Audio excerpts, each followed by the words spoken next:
Al Señor. Hermanos, quería compartirles un tema que de una u otra medida todos batallamos contra eso. Vayamos a la palabra en Santiago 4:6, por favor.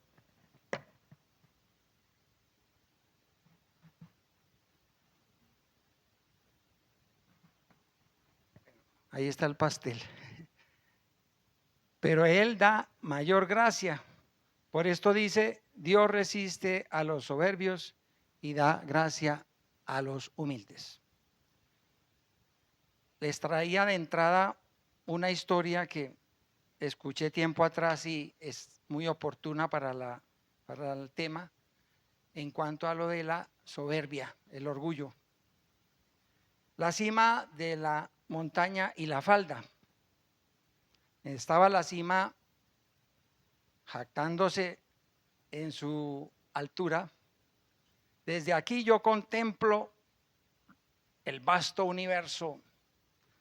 A mí me llegan los primeros bocanados de aire, los primeros rayos de luz, los primeros gotas de agua cuando llueve. Y muchos hombres se mueren por conquistarme, dijo así toda petulante la cumbre. Y le dice a la falda, ¿y tú qué haces allá abajo? Y le dice la falda con cierta sencillez, pues tan solo te sostengo. Qué lección tan tremenda, hermanos. Tan solo te sostengo. Vayámonos ahora a Isaías 41:13. Gracias. Si el Señor, hermanos, dice Job que la tierra cuelga sobre nada, los planetas, las estrellas cuelgan sobre nada y Dios la sostiene. ¿Cuánto más, hermanos, nosotros como primicia de su creación e hijos suyos nos sostiene? Amén. ¿Cuántos glorifican al Señor por eso? Entonces dice Isaías 41:13, porque yo, Jehová, soy tu Dios, quien te sostiene de tu mano derecha y te dice, no temas, yo te ayudo. Qué lección tan maravillosa, hermanos. Y hay una canción muy preciosa que yo la he escuchado, dice, tu mano me sostiene, tu espíritu me alienta, siempre en victoria tú me llevarás. Es preciosa, a mí me gusta mucho. Entonces, hermanos, nada podemos por nosotros mismos. Necesitamos de Dios, necesitamos de alguien que nos ayude. Cuando pretendemos arreglárnosla solo, hay un síntoma de soberbia. Tenemos que ser conscientes de que en todo tiempo necesitamos de Dios y en todo tiempo vamos a necesitar de alguien. Amén. O es gran cosa que yo todo lo haga por mi cuenta y para la gloria mía. Eso no es mayor cosa, hermanos. A veces hemos escuchado la frase mentiras piadosas, ¿cierto? ¿Y qué les parece orgullo piadoso? Qué contradicción tan brava, ¿cierto? Que yo tengo un orgullo piadoso. Hermanos, el orgullo es tan sutil que démonos cuenta haciendo un análisis en nuestras vidas, desde que somos pequeñitos, cuando halagamos demasiado, nos halagaron de pronto de niños o nosotros halagamos demasiado a los niños. Es bueno y prudente felicitarlos, motivarlos, animarlos, ¿sí o no? Eso es sano. Pero cuando demasiado se le aplica ese halago a las personas, qué peligroso se vuelve, hermano. Qué peligroso se vuelve. ¿Y qué les parece? Ay, qué orgulloso me siento de ser un buen colombiano. Ese orgullo regionalista, patriótico, ¿cierto? y somos felices viviendo de glorias pasadas. Y sino que lo digan los futboleros que están aquí en este lugar. Somos felices viviendo de glorias y casi nunca de estarle dando verdaderamente toda, absolutamente toda la gloria al Señor. Amén. Entonces, ese es el panorama que nos invade. Y recordemos ese personaje siendo un querubín, un ángel querubín, y con el tiempo no le bastó con querer ser un ángel querubín, estar al mando de otros ángeles. Ya se antojó de ser Dios y más que Dios, ¿cierto? Y ahí es cuando arrancó el orgullo en el universo. ¿Amén? El orgullo, la vanidad, el egoísmo de ese macabro corazón. Y contagió a la raza humana.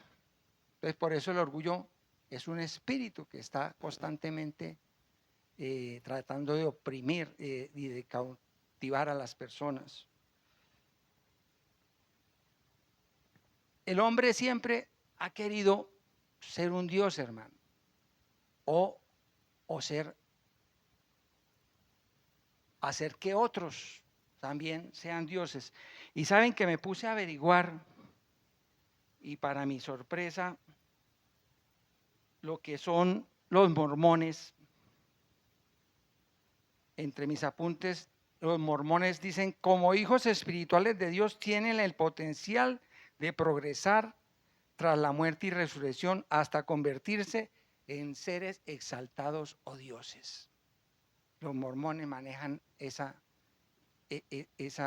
doctrina tan orgullosa. El panteísmo, todo es parte de Dios, eso es lo que nos enseña el panteísmo, ¿cierto? Todo es parte de Dios, por lo tanto, la distinción entre hombre y Dios se desvanece. El gnosticismo considera que el ser humano posee una chispa divina atrapada en el mundo material, la cual puede liberarse y volver a unirse a la divinidad. El hinduismo, vea lo curioso. La encarnación nos enseña que Dios se hizo hombre, y en el aspecto revés se le llama teosis o apoteosis, cuando el hombre pretende llegar a un nivel para ser Dios. Y esto es lo que nos enseñan estas sectas y estas doctrinas. El hinduismo, hay solo una vertiente de que un ser humano es considerado una manifestación de la divinidad.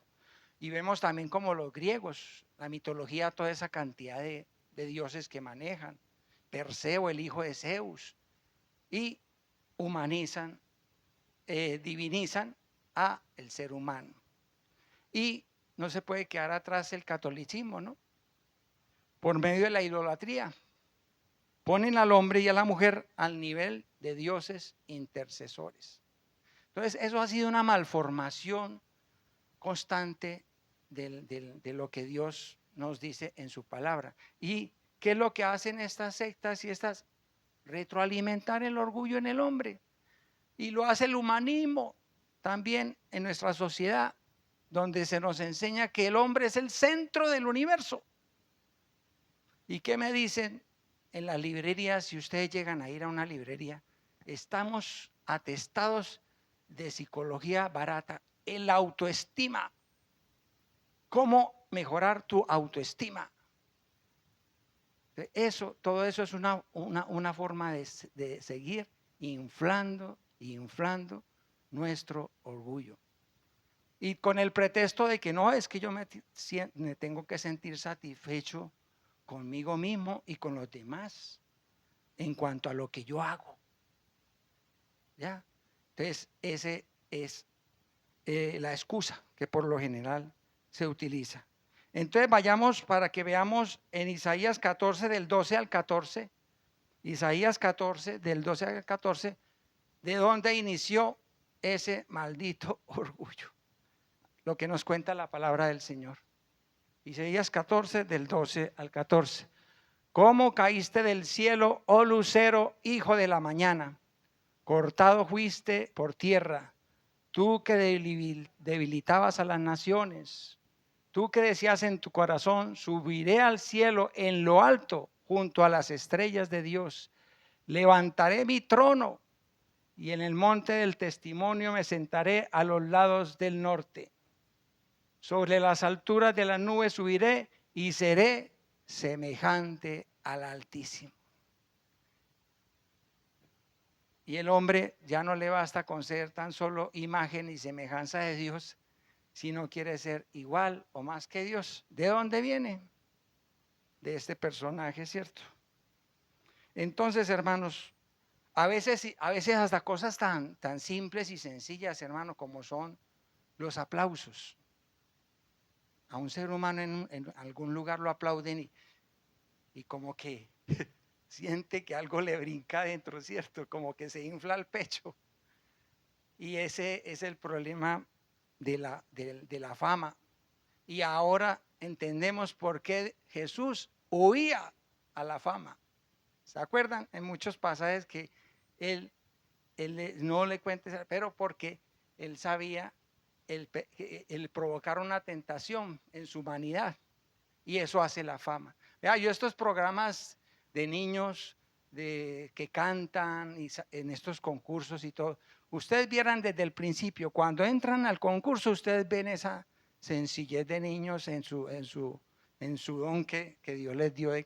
Pero en la medida que van avanzando, cómo esa fama los va transformando a estos niños. Yo me he dado cuenta con estos programas y le da a uno como algo de tristeza, porque esa fama les va retroalimentando ese orgullo a los niños.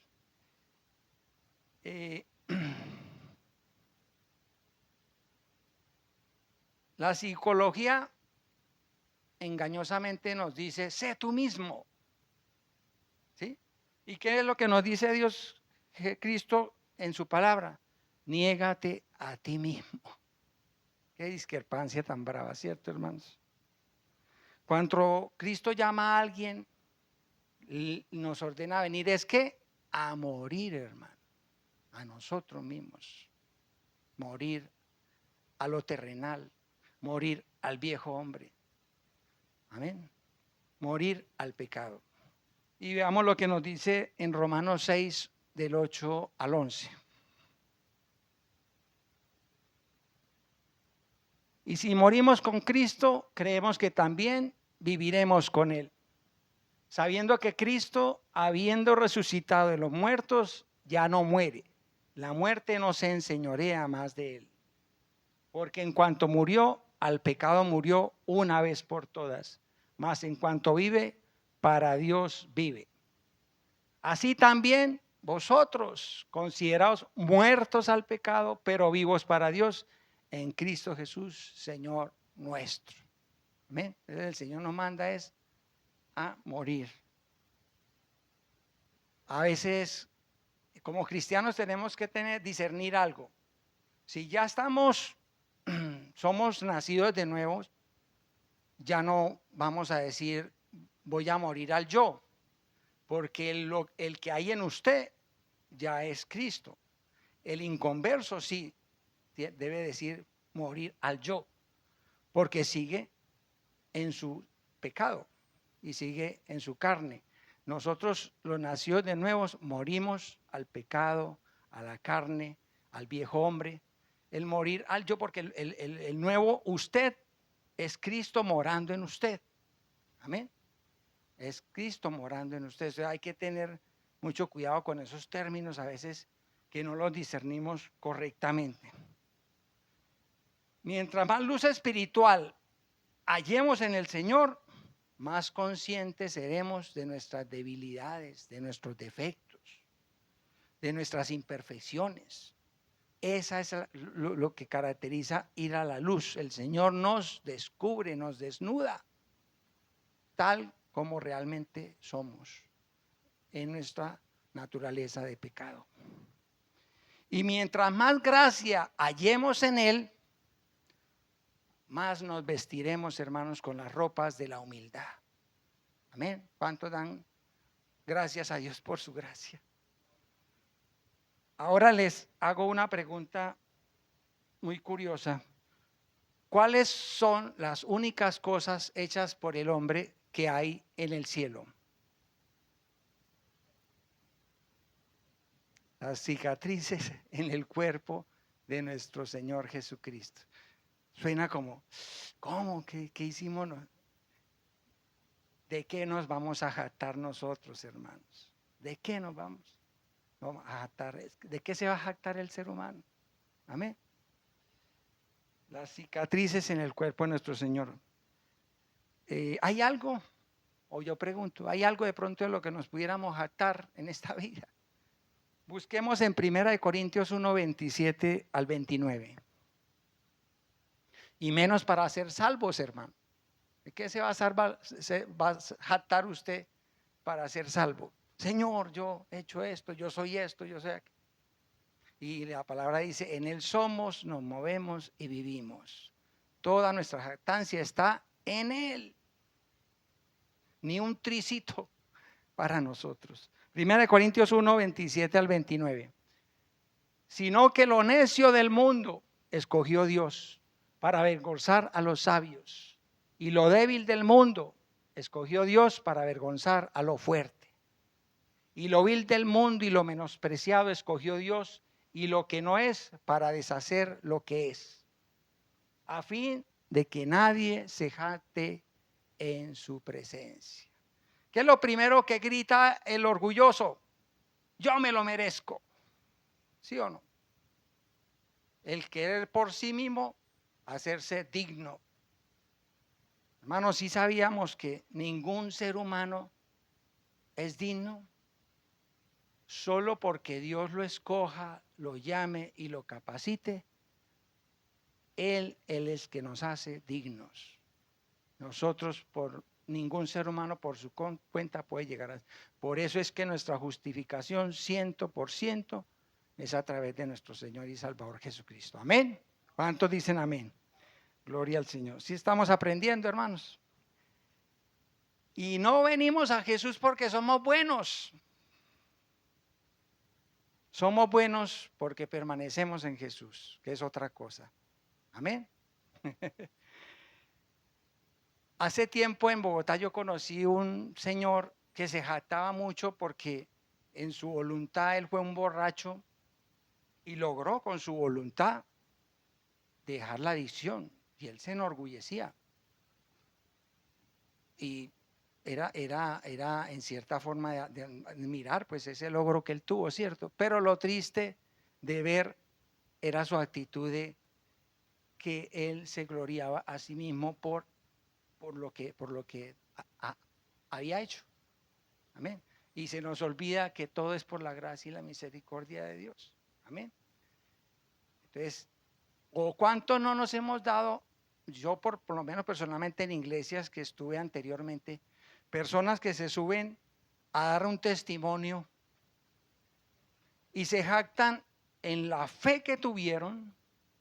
Yo era esto, yo era aquello, y miren la fe que yo tuve y logré hacer esto y aquello. Y la gracia y la misericordia de Dios como que la hacen a un lado. Y hay que revisar, hermanos, cuando vayamos a dar un testimonio, ¿a quién le vamos a dar la gloria? A nosotros mismos por tremenda fe la suya, hermano. O verdaderamente se la damos a tremenda la gracia y la misericordia de Dios conmigo. Eso es lo que nos debe no dejar de maravillarnos, hermano. Ahora, la semana pasada, ahí en la puerta, hablando con un hermano que no lo veo esta noche, me comentaba algo que me impactó en una iglesia en Pereira. Se dividió porque un grupo de la iglesia decía que la fe era un don de Dios y otro grupo decía que era un asunto del libre albedrío del hombre, que ese es otro asunto también muy delicado dentro de la doctrina, el libre albedrío. A veces con el libre albedrío se tiene la tendencia a haber jactancia. Y ¿cuántos sabemos que la fe es un don de Dios? ¿Amén? y a la vez un fruto del Espíritu Santo. Nos fue dado. Nada. ¿Qué tenéis que no haya recibido? Nos dice el Señor en su palabra. Y miremos lo que nos dice Romanos 12:3. Miremos lo que nos dice, la misma palabra nos va hablando, hermano, nos va enseñando. Romanos 12:3. Digo pues, por la gracia que me es dada, a cada cual que está entre vosotros, que no tenga más alto concepto de sí que el que deba tener, sino que piense de sí con cordura, conforme a la medida de fe que Dios repartió a cada uno. Todo ser humano en este universo, en esta tierra, cree en algo. Esa medida de fe Dios la puso en el ser humano. ¿Qué es lo que quiere Dios con esa fe? Que la encaminemos conforme a su voluntad. Amén. Eso es lo que Dios quiere. Por eso mandó a su Hijo, para que sea Él el portador de esa fe. Por eso dice la palabra, puesto los ojos en Jesús, el autor y el consumador de la fe. La fe no es un asunto de mi voluntad, como le pasaba a este hombre cuando logró dejar su adicción al alcohol. Mi voluntad, mis capacidades, mis esfuerzos. Sino es un asunto de que Dios tuvo misericordia y me levantó en el lugar, en la condición en la que me encontraba. Hermanos, vayamos ahorita a hacer un análisis general donde se plasma con mucha claridad el orgullo y la humildad. ¿Y en dónde creen ustedes que hemos visto por la palabra que muchos imperios por su orgullo cayeron? Y hoy en día los vemos, ¿no? Todavía los seguimos viendo. Hugo Chávez, otro que le siguió, Maduro.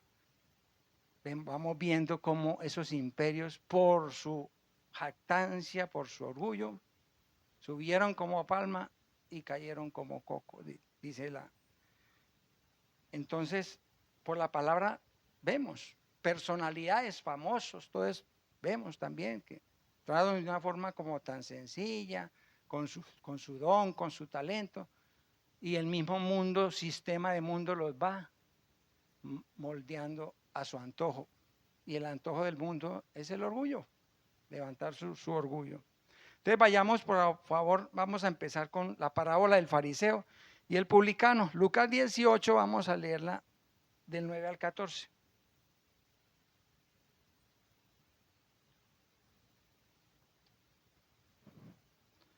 Lucas 18, de 9 al 14. Vamos a irla desglosando conforme. Recordemos, ¿quiénes eran los fariseos? Líderes religiosos judíos, estrictos, orgullosos, que manejaban mucho la autojustificación y despreciaban a otros. Y el publicano, ¿quiénes eran los publicanos? Los recaudadores de impuestos que le trabajaban a los romanos y después junto con las prostitutas eran los más odiados en el entorno. Las prostitutas y los publicanos eran los más odiados en el entorno. Ahora les hago una preguntita, hermano. Los que hemos evangelizado y nos hemos dado cuenta, ¿por qué es más complicado que un religioso llegue a los pies de Cristo que una persona gentil o de la calle que esté en su vida cotidiana y en su pecado? Por lo que estamos diciendo, hermano, por el orgullo religioso. Es más difícil que difícil, no imposible, que no salgamos como la de los ricos, que los ricos no entraran en el reino de los cielos. La palabra de Dios no dice eso en ningún momento. Es difícil para un rico entrar al reino de los cielos, porque su Dios, ¿cuál es? El dinero. Amén. Es difícil. Y para un fariseo, por su legalismo, hermano. Por su legalismo. Era difícil porque es que ese legalismo, los dos extremos de la fe, ¿cuáles son? El legalismo y el libertinaje. Son los dos extremos de la fe. O sea, ya el legalismo, las leyes estrictas que ni ellos mismos las cumplían, que el Señor lo dice en su palabra. Y el libertinaje, no, ya esto ya no tiene nada de malo. Ya todo el mundo lo hace. Amén. Esos son los dos extremos peligrosos en contra de nuestra fe. Entonces,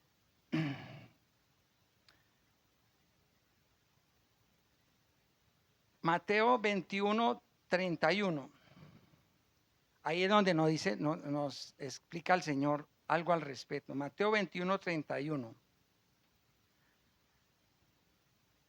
¿Cuáles de los?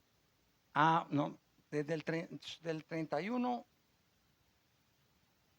Bueno, más adelantico, dice el Señor, de cierto os digo que los publicanos y las rameras van delante de vosotros en el reino de Dios. Le está diciendo a los sacerdotes y ancianos del pueblo que fueron al pueblo cuando Jesús estaba enseñando. Jesús en ese contexto se los dice. Les digo que los publicanos y las rameras irán delante de vosotros en el reino de los cielos. Imagínate cómo se sentirían estos sacerdotes y ancianos cuando Jesús les confrontó en ese aspecto con su orgullo. Entonces, ¿qué nos dice la palabra inicialmente? A unos que confiaban en sí mismos como justos y menospreciaban a los otros, dijo también esta parábola. Recordemos lo que es parábola, ¿cierto? Eventos históricos cotidianos que Jesús empleaba para traer comparaciones y enseñar un mensaje profundo espiritual. Eso era lo que Dios utilizaba mucho como una forma de compota para que la gente recibiera más la palabra. Entonces, confiaban en sí mismos. Les hago esa preguntita, hermano. ¿Está mal confiar en nosotros mismos? ¿Está mal confiar en nosotros mismos? Mira aquí el término, demasiado. Confiaban demasiado, extremadamente en sí mismos.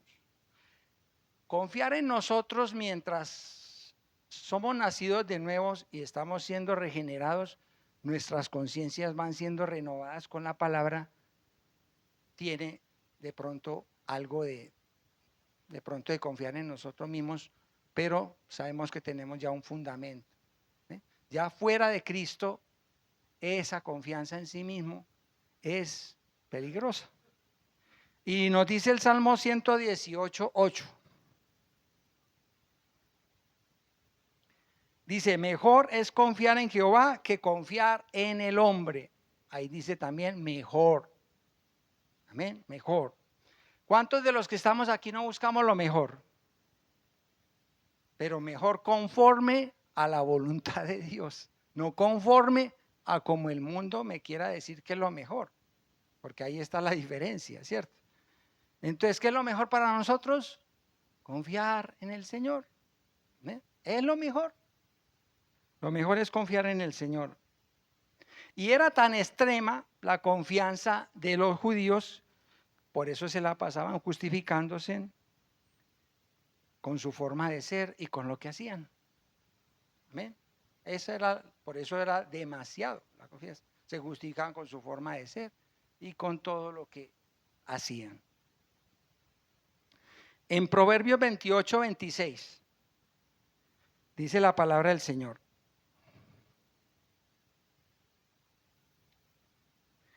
El que confía en su propio corazón es necio, mas el que camina en sabiduría será librado.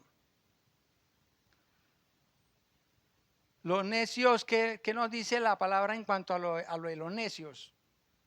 Que el perro vuelve a su vómito y la puerca lavada vuelve al charco, y lo compara con los necios.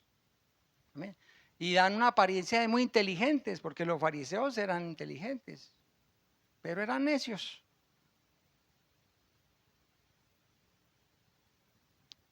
¿Y por qué la necedad más que todo?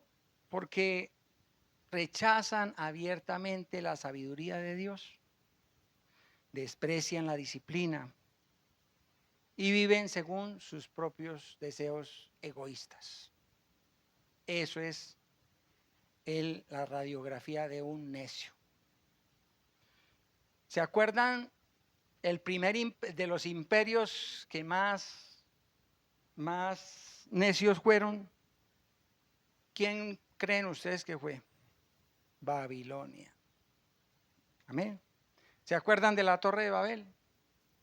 Tratando de desafiar a Dios con sus construcciones. Amén. Y gracias a Dios que ya quería hacer el hombre la misma que hizo el diablo, montando sindicato arriba.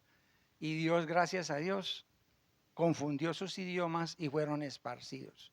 Y no permitió una gran rebelión de la gente contra él.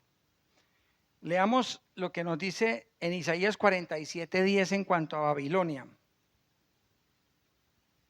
Isaías 47:10. Porque te confiaste en tu maldad, diciendo, nadie me ve. Todo lo contrario a lo que nos enseña Dios con el temor a Dios. El temor a Dios de que somos conscientes de que cualquier cosa que hagamos, Dios lo ve. A Él no vamos a poder engañar, aún con nuestros pensamientos. Pero este imperio diciendo, nadie me ve. Tu sabiduría y tu misma ciencia te engañaron, ¿sí ve? Inteligentes eran. Y dijiste en tu corazón, yo y nadie más. Qué soberbia tan brava. Vámonos con dos hombres subieron al templo a orar, uno era fariseo y el otro publicano. El fariseo puesto en pie oraba consigo mismo.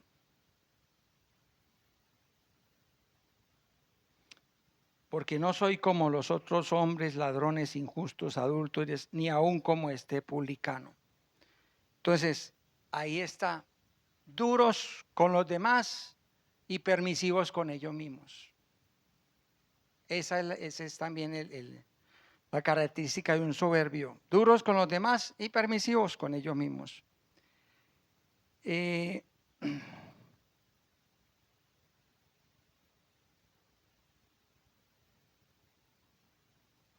Reprendiste, dice el Salmo 119:21, en cuanto a los que menospreciaban a los otros. Dice el Salmo 119:21, reprendiste a los soberbios, los malditos que se desvían de tus mandamientos, aparta de mí el oprobio y el menosprecio, porque tus testimonios he guardado.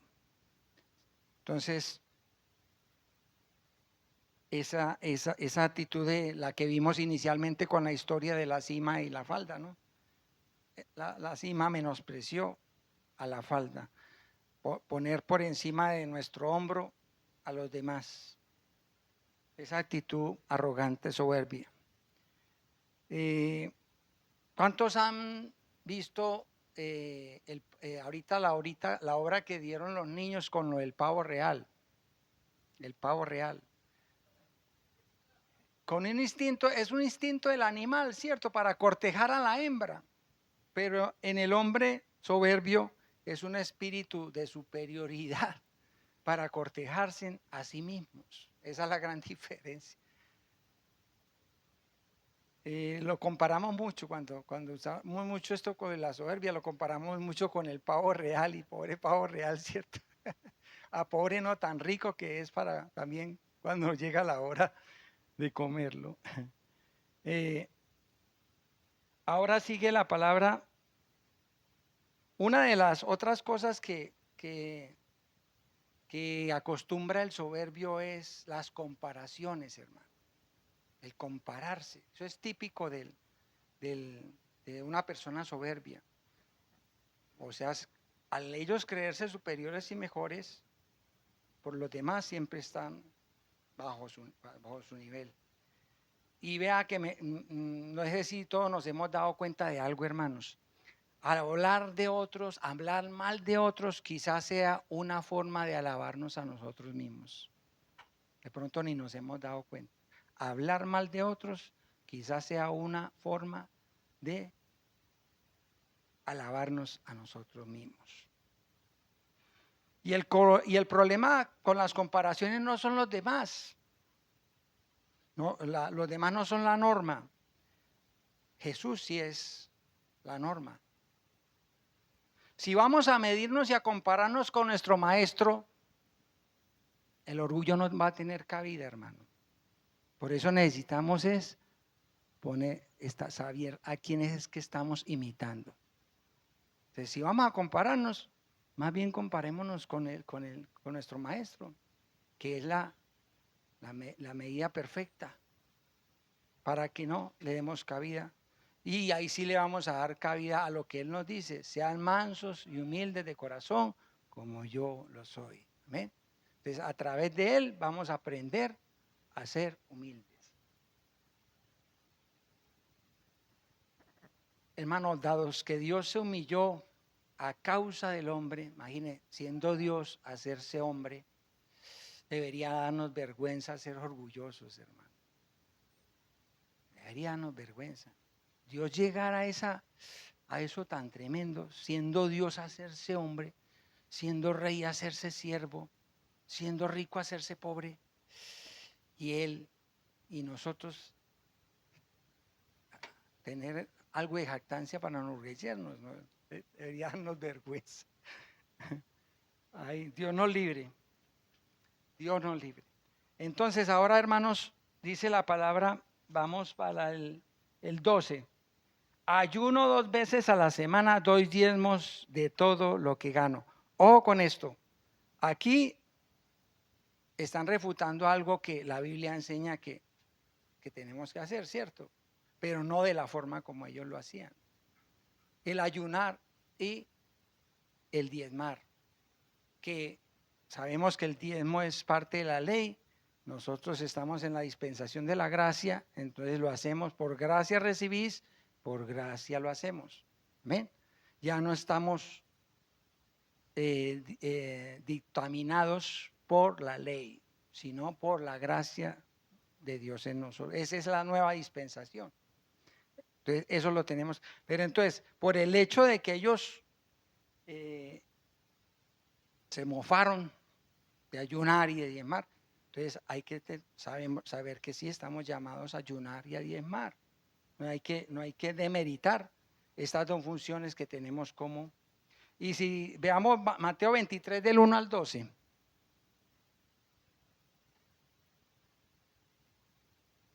Mateo 23 del 1 al 12. Entonces habló Jesús a la gente y a sus discípulos diciendo: en la cátedra de Moisés se sientan los escribas y los fariseos. Así que todo lo que os digan que aguardéis, guardadlo y hacedlo, mas no hagáis conforme a sus obras, porque dicen y no hacen. Porque atan cargas pesadas y difíciles de llevar y las ponen sobre los hombros de los hombres, pero ellos ni con un dedo quieren moverlas. Antes, haced todas sus obras para ser visto por los hombres, pues ensancha sus filacterias y extienden los flecos de sus mantos. Y aman los primeros asientos en las cenas y las primeras sillas en las sinagogas y las salutaciones en las plazas, y que los hombres los llamen rabí. Y ahí más adelante es cuando dice: no llamen rabí a nadie en la tierra, porque uno solo es vuestro maestro. Ni llames a nadie en la tierra Padre nuestro, porque uno solo es nuestro Padre. Y aquí, en ciertas religiones, se dan el lujo de que le llamen rabí y que le llamen Padre. Amén. Y más sencilla encima que lo reverencien y se sientan adorados. Esa es la soberbia disfrazada de humildad. Hermano, la humildad es la tierra fértil en la cual la gracia de Dios tomará raíz y florecerá. Entonces ahí es cuando viene ya la contraparte. Mas el publicano, estando lejos, no quería ni aún alzar los ojos al cielo, sino que golpeaba el pecho diciendo: Dios, sé propicio a mí, pecador.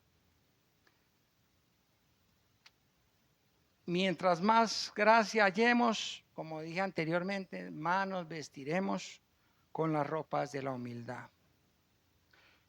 Encontré un apunte que me pareció muy interesante. Dice: la humildad consiste en callar nuestras virtudes y permitirle a los demás descubrirlas. Dios demuestra su gracia usando instrumentos débiles. En conclusión, hermanos, entonces démonos cuenta que Dios no escoge a una persona porque sea digna, sino por el hecho de escogerla es que nos hace dignos. Sé humilde cuando subas, para que sean indulgentes contigo cuando bajes. Hermano, no se trata de ser importante ni de ser mejores. Se trata de ser santos como Él es santo. Eso es el meollo del asunto. Entonces, pidámosle al Señor que continuemos siendo santificados. ¿Cómo vamos siendo santificados según la palabra? A través de la sangre preciosa de Cristo que nos limpia de todo pecado. En el momento en que estamos arrepintiéndonos, humillándonos a los pies del Señor. ¿Cómo más vamos a ser santificados? A través del temor reverente que debemos mantener hacia Él. A través de un espíritu manso y humilde como el de nuestro Señor. Y no hay otra forma de obtenerlo si no es a través de esa comunión con el Padre, con el Hijo y con el Espíritu Santo. Oremos, hermano.